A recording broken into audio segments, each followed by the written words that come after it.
Sister. Okay. நான் இங்க அடுத்து வந்து நான் பேசுறதுக்கு இன்வைட் பண்றது சிவகுமார் அன்வைட் பண்ணியிருக்கேன். பேசுங்க. வாய்ஸ் ஆடிபிளா இருக்கா சார்? ஆடிபிள் பேசுங்க. Okay. Leaders very good morning. I am Sivakumar, gold director of estate. என்னுடைய அப்ளைன் யாருன்னு பார்த்தீங்கன்னா டைமண்ட் டைரக்டர் பரிமளா சிஸ்டர். என்னோட டீம் பார்த்தீங்கன்னா EJT டீம். மோஸ்ட்லி பார்த்தீங்கன்னா நான் வந்து பிஃபோர் ஆஃப்டர் பற்றி நான் சொல்லிக்கிறேன். ஃபர்ஸ்ட் நான் வந்து ஒர்க்கிங் பர்சன் தான். இருந்தாலும் அந்த ஒர்க்கிங்ல எவ்வளோ ப்ரெஷர் இருக்குங்கிறது எனக்கு தெரியும். நான் வந்து போயிட்டு 10 o'clock ஆர் இல்லை 9:30 to 10 o'clock நான் பஞ்ச் வைக்கணும். அப்படி பஞ்ச் வைக்கலன்னா எனக்கு வந்து அந்த ஆஃப் டே லீவ்ல வந்துடும். அதே மாதிரி நான் வந்து அந்த ஒர்க்ல தான் ரொம்ப நாள் வந்து நான் கஷ்டப்பட்டுக்கிட்டு இருந்தேன். இருந்தாலும் வந்து அங்க இன்கம் வந்துச்சு. ஆனா எனக்கு வந்து சாட்டிஸ்ஃபைடா கிடையாது. ஏன்னா இப்போ நம்ம வந்து அந்த ஒர்க்லயே வந்து பர்மனண்டா இருப்போமானா கிடையவே கிடையாது. எப்படியும் லே அவுட் பண்ணுவாங்க.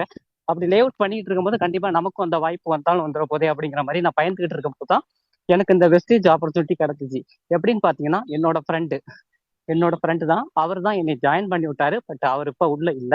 இப்ப என்னோட கைட்லைன்ஸ் பூரா வந்து பெருமளவு தான் என்னை வந்து ஃபாலோ பண்ணிட்டு இருக்காங்க. அப்படி பார்த்துட்டு இருக்கும்போது எனக்கு அந்த ஆப்பர்ச்சுனிட்டி கிடைச்சிச்சு. ஃபர்ஸ்ட் ஸ்டார்டிங்ல உள்ள வந்த வரைக்கும் அவர் 12% வரைக்கும் இருந்தாரு. அதுக்கப்புறம் அவர் ரிலீவ் ஆயிட்டாரு. அதுக்கப்புறம் நான் ஒன் பை ஒன்னா வந்து ட்ரைனிங் மூலமே நான் கத்துக்கிட்டு எப்படி நம்ம வந்து உள்ள வந்துட்டோம்னா நம்ம கண்டிப்பா வந்து ட்ரைனிங் மூலமே நிறைய சப்போர்ட் எடுத்துட்டு நெக்ஸ்ட் அப்ளைன் சப்போர்ட் எடுத்துக்கிட்டு நம்ம வந்து ஒரு இன்கம்குள்ள போய்க்கலாங்கிற வைராக்கியத்துக்குள்ள உள்ள வந்து நான் ஒர்க் பண்ண ஆரம்பிச்சேன். அதுக்கப்புறம் படிப்படியா வந்து எனக்கு குரோ ஆனிச்சு. பட் ஆனா வந்து என்னோட லெவல் வந்து மூவ் பண்ண முடியல. ஏன்னா இப்ப அந்த இடத்துல நம்ம என்ன தப்பு பண்றோம் அப்படிங்கிறத வந்து என்னோட அப்ளைன் கைடன்ஸ்ல இருந்து எடுத்துக்கிட்டேன். கரெக்டா வந்து நீங்க வந்து இந்த தப்பு பண்றீங்க, இதை கரெக்டா பண்ணுங்க அப்படிங்கிற மாதிரி சொல்லியிருந்தாங்க. அதே மாதிரி ஸ்டார்டிங்ல வந்து நான் ஃபர்ஸ்ட் ஸ்டார்டிங்ல வந்து ட்ரைனிங் வந்து வரமாட்டேன். ஏன்னா அப்படே இப்போ வந்து 9 மணிக்கு வைப்பாங்க. இதுக்கு முன்னாடி நான் 9:30 மணிக்கு தான் உள்ள வருவேன். ஏன் லேட்டா வரீங்கன்னு கேட்கற போது கொஞ்சம் எனக்கு ஒர்க் இருக்கு மேம் அப்படிங்கிற மாதிரி நான் சொல்லி அதுக்கப்புறம் என்ன பண்ணுவேன், இதுவும் ஒரு ஒர்க் தான், நீங்க எடுத்து பண்ணீங்கன்னா கண்டிப்பா அந்த ஒர்க்கை விட இதுல வந்து உங்களால அதிகமா இன்கம் எடுக்க முடியும். ஏன்னா இது வந்து ஒரு பினான்சியல் ஃப்ரீடம். நெக்ஸ்ட் பாத்தீங்கன்னா நமக்கு ஒரு லைஃப் சேஞ்ச் ஆப்பர்ச்சுனிட்டி அப்படிங்கறத சொன்னாங்க. அப்பையிலேருந்து பாத்தீங்கன்னா நான் வந்து கரெக்டா அவங்க என்ன சொன்னாங்களோ அதே மாதிரி நான் ஃபாலோ பண்ணேன். எனக்கு வந்து லெவலும் இன்க்ரீஸ் ஆனிச்சு. எனக்கு டீம் மெம்பர்ஸும் அதிகமா வந்தாங்க. இப்ப பாத்தீங்கன்னா ஃபர்ஸ்ட் ஸ்டார்டிங்ல போட்டவங்க யாருமே இப்ப கிடையாது. ஏன்னா இப்ப டீம் உடையும். ஏன்னா இந்த பிசினஸ் பொறுத்த வரைக்கும் டீம் வந்து அப்படியே நிக்கும்லாம் நம்ம நினைக்க கூடாது. ஏன்னா இந்த டீம் உடையும். ஏன்னா உடைஞ்சாதான் நீங்க வந்து நல்லா கத்துக்கிட்டு இருக்கிறீங்க, வளர்றீங்க அப்படிங்கிற மாதிரி அடிக்கடி சரவணன் சார் சொல்லுவாரு. அதே மாதிரி எனக்கும் வந்துச்சு, உடஞ்சிச்சு. நான் திரும்பவும் ரீஃபில் பண்ணி திரும்பவும் பாத்தீங்கன்னா இந்த மந்த் பாத்தீங்கன்னா நான் வந்து பிரான்ஸ் அடிச்சேன். பிரான்ஸ் அடிக்கையில பாத்தீங்கன்னா எனக்கு கீழே 2 டேரக்டர் வந்து குவாலிஃபை பண்ணி வரையில எனக்கு வந்து டபுள் ப்ரொமோஷன் மாதிரி கோல்டு டேரக்டர் லெவல் அச்சீவ் பண்ணேன். ஏன்னா இப்போ நான் அச்சீவ் பண்ணதுக்கு அப்புறம் டிபிபி அச்சீவ் பண்ணதுக்கு அப்புறம் எனக்கு வந்து இன்கம் வந்து டபுளா வந்துச்சு. ஓகே, நம்ம வந்து இவ்வளவு நாள் நம்ம ஏன் ஒர்க் பண்ணாம விட்டோம், இந்த ஆப்பர்ச்சுனிட்டியை நம்ம கரெக்டா யூஸ் பண்ணிக்கிட்டனால தான் இப்ப இந்த அளவுக்கு வந்திருக்கோம் அப்படிங்கிறத நான் வந்து ஐடென்டிஃபை பண்ண முடிஞ்சிச்சு என்னால. அதுக்கப்புறம் பாத்தீங்கன்னா சூப்பர் பாஸ் குரூப்புங்கிற மாதிரி மார்க்கோ பிரதர் அண்ட் சரமலா ஸ்டார்ட் பண்ணியிருந்தாங்க. அந்த குரூப்ல போனது பிறகு கொஞ்சம் நாலேஜ் அதிகமா கிடைக்க ஆரம்பிச்சிச்சு. அந்த நாலேஜ் எடுத்துக்கிட்டு கொஞ்சம் கொஞ்சமா நான் இம்ப்ரூவ்மெண்ட் ஆனேன். எனக்கு கீழே உள்ளவங்களுக்கும் வந்து நான் அதிகமா சொல்லி கொடுத்தேன். நான் எனக்கு என்ன அப்படின்னு எனக்கு சொல்லி கொடுத்தாங்களோ அதே மாதிரி நான் அவங்களுக்கு சொல்லி கொடுத்து அவங்களும் வந்து நெக்ஸ்ட் லெவல் வர ஆரம்பிச்சதுக்கு அப்புறம் இப்ப பாத்தீங்கன்னா எனக்கு ஸ்ட்ரென்த் இப்ப அதிகமா இருக்கு. ஆல்ரெடி நான் வந்து பிரான்ஸ்ல பேசிப்பேன் சரவணன் சார்கிட்ட. இப்ப நான் கோல்ட்ல பேசுறேன்.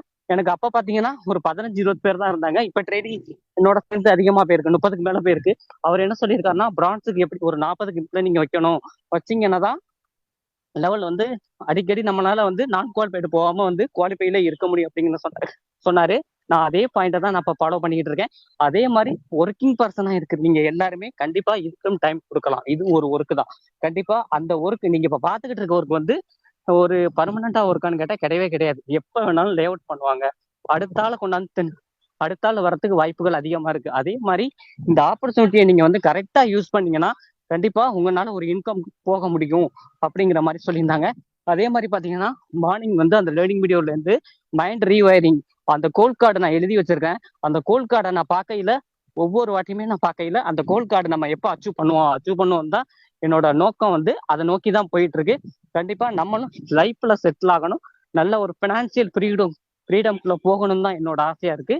கண்டிப்பா ஒர்க்கிங் பர்சன் இருக்கிறவங்க கண்டிப்பா நீங்க இதை எடுத்து பண்ணீங்கன்னா உங்களுக்கு ஒரு லைஃப் ஆப்பர்ச்சுனிட்டி ஒண்ணுன்னா அது வெஸ்டேஜ் மட்டும்தான் என்னை பொறுத்த வரைக்கும்.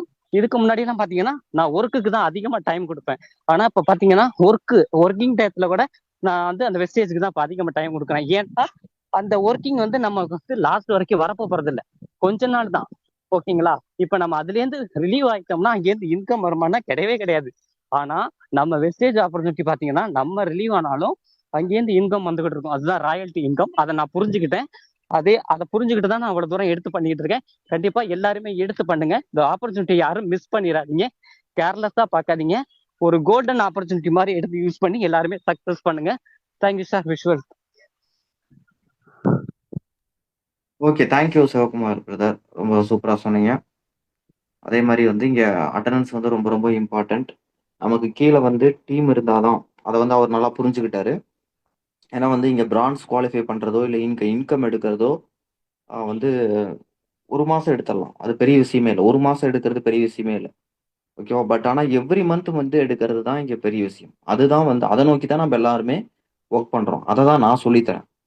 அதை தான் வந்து நம்ம இங்க எதிர்பார்த்து நம்ம வேலை செய்யறோம். அப்ப நம்ம எவ்ரி மந்த் இன்கம் வரணும். எவ்ரி மந்த் வந்து இன்கம் வந்து ரொம்ப ஈஸியா வரணும். கஷ்டப்பட்டுக்கிட்டே இருக்கக்கூடாது. நீங்க பிரான்ஸ் குவாலிஃபை பண்றீங்கன்னா பிரான்ஸ் வந்து எவ்ரி மந்த் ஈஸியா வரணும். அடுத்து அதுல இருந்து சில்வர் போறீங்கன்னா சில்வர் எவ்ரி மந்த் வந்து ஈஸியா குவாலிஃபை பண்ணிடணும்.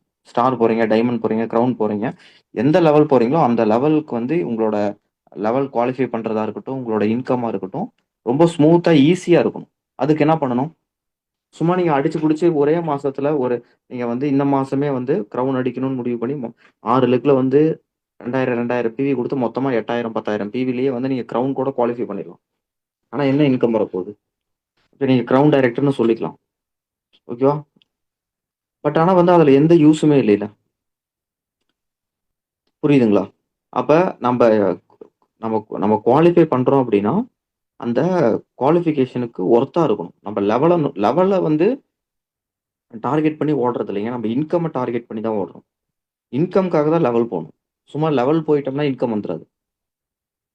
அப்போ நம்ம வந்து ஒரு கோல்டு டைரக்டர் இருக்கும் போதே வந்து ஸ்டார் டைரக்டர் போகும்போதே வந்து எல்ஓபி எடுக்கிற அளவுக்கு 1 2 லெக்ல வந்து எல்ஓபி வர அளவுக்கு நம்ம ஸ்ட்ராங் ஆகிட்டு தான் அடுத்தடுத்த லெவல் போகணும்.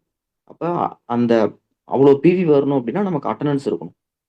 ஒரு பிரான்ஸ் டைரக்டர் குவாலிஃபை பண்ணும்போதே வந்து நீங்க வந்து ஒரு 40 50 பேர் வந்து உங்களுக்கு கீழே ஆவரேஜா ட்ரைனிங் அட்டன் பண்ற மாதிரி ஒரு டீம் உருவாக்குங்க.